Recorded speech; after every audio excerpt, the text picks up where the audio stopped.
Hi friends, ఈరోజు మనం మాట్లాడుకునే టాపిక్ ఏంటి అంటే ప్యారలల్ వరల్డ్. అంటే మరో విశ్వానికి పోర్టల్ తెరిస్తే ఏమవుతుంది అని చెప్పేసి.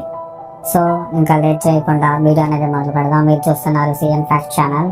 మనం నడిచి ఒక కొత్త ప్రదేశానికి వెళ్ళినప్పుడు దానికి దారి ఎటు ఉందో అని గూగుల్ మ్యాప్స్లో చూస్తాం. త్వరగా చేరుకునేందుకు అడ్డదారులు ఉన్నాయేమో అని చూస్తాం. వీలైతే అడ్డదారిలోనే వెళ్తాం. ఒకవేళ శాస్త్రవేత్తలు కూడా సేమ్ ఇలాగే ఆలోచిస్తున్నారు.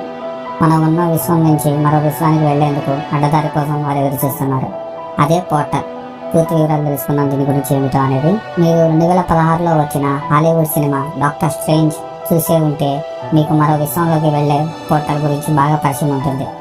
లేదా 2021లో వచ్చిన Spider Man No Way Home చూసిన మరో విశ్వం కాన్సెప్ట్ అనేది బాగా తెలుస్తుంది. అపరిమేధావి అయిన ఐన్స్టీన్ నుంచి ఇప్పటికే ఖగోళ శాస్త్రవేత్తలు మనకు చాలా మందికి మనం ఉంటున్న విశ్వం లాంటివి మరి ఎన్నో ఉంటాయని అభిప్రాయం ఉంది. వాటిని సమాంతర విశ్వాలు లేక ప్యారలల్ యూనివర్స్ అని అంటున్నారు. అంటే ఆ విశ్వాలు కూడా ఎక్కడో కాకుండా మన ఉన్న విశ్వంలోనే ఉంటుందని అంటున్నారు కొంతమంది. ఇది ఎంతో ఆసక్తికరమైన ఆశ్చర్యమైన పాయింట్ కదా. అంటే మనం నిల్చున్న చోటే మరో విశ్వంలో మరో వ్యక్తి కూడా నిల్చోగలడు, కానీ అతను మనకి కనపడ్డు, మనం అతనికి కనపడము. మనం థియేటర్లో సినిమా చూస్తున్నంతసేపు ఇంకో విశ్వంలో అతను ఆ విశ్వంలో అక్కడ క్రికెట్ ఆడవచ్చు, మనం చెప్పలేము కదా. ఫర్ సపోజ్ మనం నివసించే ఇంటి ప్రదేశంలో మరో విశ్వంలో పర్వతం ఉండొచ్చు. ఇలా సమాంతర విశ్వము ఉంటే ఓ పోర్టల్ తెరిచి అక్కడ ఒక్క అడుగుతో ఆ విశ్వంలోకి అడిగి పెడితే ఎలా ఉంటుంది? అసలు మైండ్ పోతుంది కదా. దాని గురించి అనేది సైంటిస్టులు అనేది కాన్సెప్ట్. ఇంకా దాని గురించి ఇంకా తెలుసుకుందాం మనం. అంటే ఇక్కడ పోర్టల్ అంటే ఒక తలుపు లాంటిది అనుకోవచ్చు. ఉదాహరణకి అదే నార్నియా సినిమాలో ఒక పాప ఒక గదిలోని బీరువా తలుపు తీయగానే మరో ప్రపంచంలోకి అడుగు పెడుతుంది. అంటే అది మరో సమాంతర విశ్వం అనుకోవచ్చు. అలాంటి పోర్టల్ ఉండవచ్చు అని చెప్పేసి శాస్త్రవేత్తల ఆలోచనలు. అంటే 1300 కోట్ల సంవత్సరాల కిందట భారీ పేలుడు అంటే బిగ్ బ్యాంగ్ జరిగిన ఈ విశ్వం ఏర్పడిందనేది శాస్త్రవేత్తల అంచనా. అప్పుడే రకరకాల విశ్వాలు ఏర్పడి ఉండవచ్చు అని చెప్పేసి సైంటిస్టులు అంటున్నారు. ఒకటే విశ్వం ఏర్పడింది అని ఎందుకు అనుకోవాలి అని కొందరు శాస్త్రవేత్తలు ప్రశ్నిస్తుంటే, మన కంటికి కనిపించిన విశ్వాలు మన విశ్వంలోనే లేని భౌతిక ధర్మాలతో ఉండవచ్చని కొంతమంది అంటున్నారు. మన విశ్వంలో నుంచి మనలోనే ఉన్న మరో విశ్వానికి చేరడం ఎలా అన్నదే తెలవాల్సిన ప్రశ్న. ఇందుకోసం పోర్టల్ లాంటిది సృష్టించాల్సినది అని శాస్త్రవేత్త ఆలోచన. అదేలా అన్న ప్రశ్నకు సమాధానం అయితే లేదు ఇప్పటిదాకా. సినిమాల్లో చూపిస్తారు కదా గ్రాఫిక్స్. ఆ సినిమాల్లో గ్రాఫిక్స్ సృష్టించడం అనేది చాలా తేలిక. రియల్ లైఫ్లో ఎలా అనేది ఇక్కడ మిస్టరీ. శాస్త్రవేత్తల ప్రకారం సమాంతర విశ్వం అంటే మన విశ్వంలో ఆ విశ్వంలోని అణువుల మధ్య సంబంధం ఉంటుందని అనుకుంటున్నారు. ఆ సంబంధం ద్వారానే ఆ విశ్వంలోకి వెళ్ళవచ్చు అంటున్నారు. అందుకు సరైన దారిని కనిపెట్టాలి అని చెబుతున్నారు. ఇక్కడ విశ్వాల మధ్య దూరం అనేది లేదు, కానీ ఒక విశ్వం నుంచి మరొక విశ్వంలోకి వెళ్ళడం అనేది కష్టంగా ఉంది. ఈ ప్రశ్నకు సమాధానం లభిస్తే మానవ చరిత్రలోనే ఇదే అతిపెద్ద విప్లవాత్మక ప్రగతి అవుతుంది. టెన్నిస్లోని ఓక్ రిడ్జ్ ల్యాబొరేటరీలో ఫిజిస్టులు ఒక ప్రయోగం చేస్తున్నారు. అయితే ఒక్కసారిగా 100 కోట్ల న్యూట్రాన్లు ఫైరింగ్ చేస్తే 85 మెగావాట్ల న్యూక్లియర్ రియాక్టర్ తయారవుతుంది. వాటి ద్వారా అద్దం లాంటి మరో విశ్వం గేటు తెరవాలనుకుంటున్నారు. అసలు ఆ విశ్వం ఉందా లేదా అనేది తెలియని విషయం. సైంటిస్టుల ఉద్దేశంలో న్యూట్రాన్లకు గోడ లాంటిది అడ్డొస్తే అవి ఆ గోడ నుంచి వెళ్ళలేకపోతే గోడ అవతల తమ లాంటి మరో డూప్లికేట్ని సృష్టించగలుగుతున్నాయి. క్వాంటం థియరీలో భాగమైన ఈ కాన్సెప్ట్ మరో విశ్వంలోకి అవి వెళ్లేందుకు కూడా పనిచేస్తుందని శాస్త్రవేత్తల అంచనా చెబుతుంది.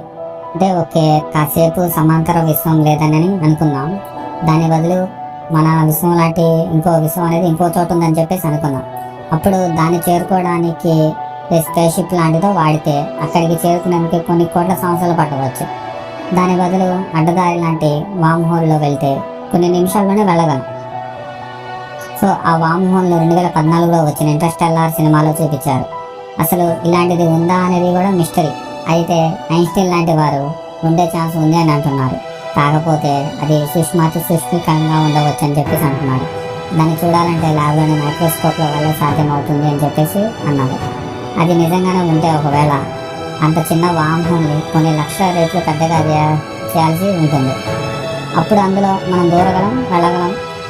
అదే అనే అంటే దాంట్లో వెళ్ళగలం దూరం అనగానే అది ఎలా అనేది ఇంకో ప్రశ్న, మనకు తెలియదు కదా అందులో ఎలా వెళ్ళాలి అని చెప్పేసి. అదే కాకుండా వామ్ హోల్ అనేది భరించలేనంత రేడియేషన్ ఉంటుంది. దాన్ని ఎలా తట్టుకుంటాం అసలుగా? దాన్ని తట్టుకోవడం అనేది చాలా కష్టం. మనమేమి అవెంజర్స్ సినిమాలో హల్క్ కాదు కదా రేడియేషన్ తట్టుకోవడానికి. మన విశ్వంలో అణువుల సంఖ్య 20 ట్రిలియన్లు ఉంటాయని అంచనా. అంటే ఒకటి పక్కన 90 సున్నాలు పెడితే ఎంత అనేది. అయితే సమాంతర విశ్వం అంటే మన విశ్వంలో ఎన్ని అణువులు ఉన్నాయో అన్ని మరో విశ్వంలోనూ ఉంటాయని అర్థం. అయితే కాకపోతే ఆ ఫిజిక్స్ సిద్ధాంతాలు వేరుగా ఉంటాయి అక్కడ ఉన్న అణువులకి అనేది శాస్త్రవేత్తల అంచనా. అయితే ఇప్పుడు దాకా మన శాస్త్రవేత్తలకు ఇలాంటి అణువులు ఇప్పుడు దాకా ఒక్కడు కూడా కనిపించలేదంట. అంటే మనకు కనిపిస్తాయేమో అని చెప్పేసి రోజు ఎదురు చూస్తున్నారేమో. అయితే అలాంటివి నిజంగానే ఉన్నాయేమో అసలు ఏమేమో అని కూడా తెలియదు మనకి. వాటి కోసం విశ్వంలో వెతుకుదామంటే విశ్వం నిండా కృష్ణ పదార్థం అంటే డార్క్ మ్యాటర్ నిండి ఉంటుంది. అయితే అది దేనితో తయారైందో ఎలా పనిచేస్తుందో ఇప్పటి వరకు మనకి తెలియదు. కానీ విశ్వంలోని గ్యాలక్సీలను అదే పట్టి ఉంచుతుంది అనే అభిప్రాయం ఉంది. అయితే అంతుబట్టని విధంగా ఉన్న ఈ డార్క్ మ్యాటర్ కాంతిలో ఉండే పదార్థం కంటే 5 రెట్లు ఎక్కువగా ఉంటుంది అంట ఇది. అయితే ఇది మన విశ్వం అనేది కాకపోవచ్చు అనే అభిప్రాయం కొంతమంది శాస్త్రవేత్తలకు అయితే ఉంది. సమాంతర విశ్వం నుంచి అది లీక్ అయి ఉండవచ్చు అంటున్నారు. ఒకవేళ అదే నిజమైతే ఆ లీక్ ఎక్కడున్నదనేది తెలియాలి.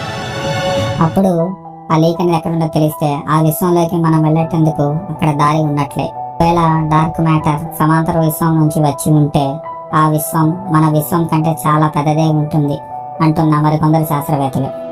ప్రస్తుతం న్యూట్రాన్లు మాత్రమే మరో విశ్వంలోకి వెళ్ళగలుగుతూ ఉండవచ్చని నమ్ముతున్న సైంటిస్టులు. అయితే మనం ఆ విశ్వంలోకి వెళ్ళాలంటే మనం కూడా అణువు సైజుకి మారిపోవాలి అంటున్నారు. ఇలా కాన్సెప్ట్ నాటికి రకరకాల ఆలోచనతో ఖగోళ శాస్త్రవేత్తల్ని పూరిస్తూనే ఉంటుంది.